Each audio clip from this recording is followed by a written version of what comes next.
Hey, what's going on, guys? From the last video, we learned how to install XlsxWriter library and as well as creating our first sample script. And in this tutorial, I want to show you how to create a simple table in Excel using the XlsxWriter library.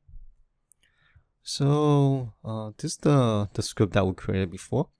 Now, so right here I have an Excel file, and so the file name's called transaction table. And right here, I have a simple transaction table right here, and with just 4 lines of records, as well as I have a formula that sum all the transaction amounts up to 1,000. And we're going to write a Python script basically to create this table right here, as well as the formula field at the bottom. Let me close this Excel file.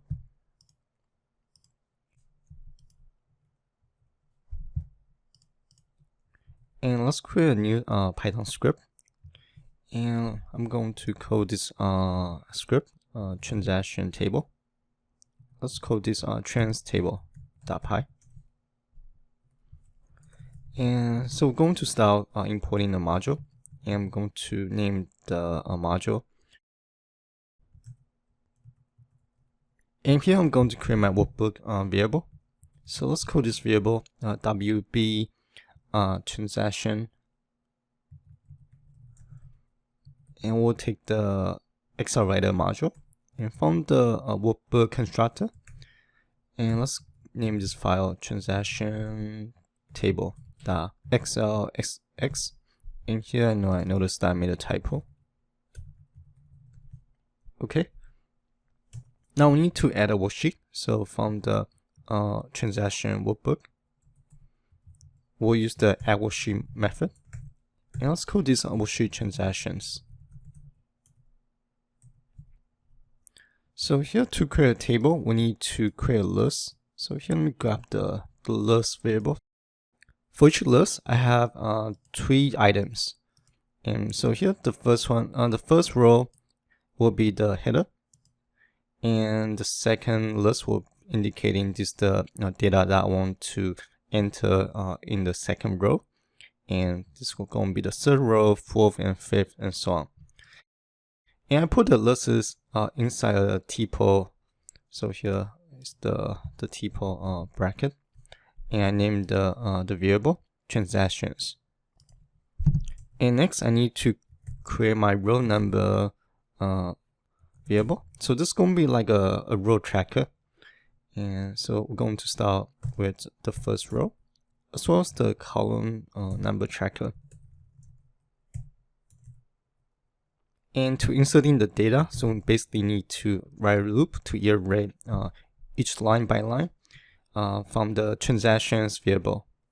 So for trans and transaction type, and this should be date. So trend date and transaction amount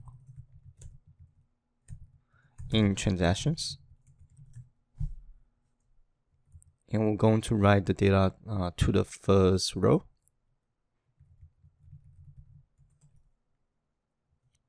And this should be WS transactions. So here I made a typo. So I forgot. So here I forgot to assign the output to a worksheet variable. So I'm going to name the worksheet variable WS transactions.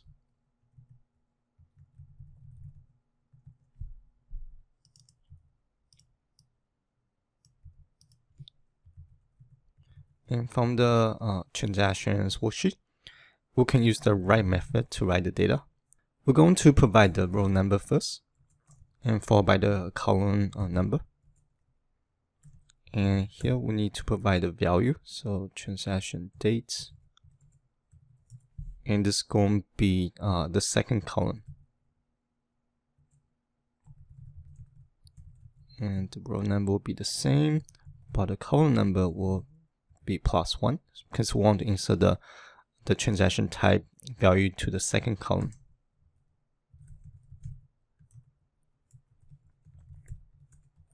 And now we need to write the transaction amount.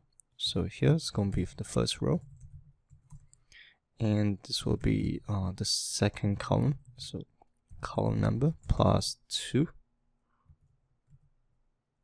and followed by the transaction amount variable.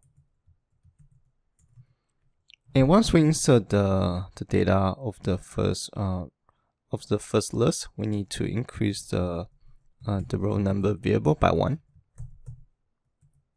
and that will basically insert the next record to the next line. And once we're finished, we can insert the formula. So here from the worksheet transaction, we can write to the row number. And I want to insert a label to the second column. So here I'll use 1. And I want to name the label total amount.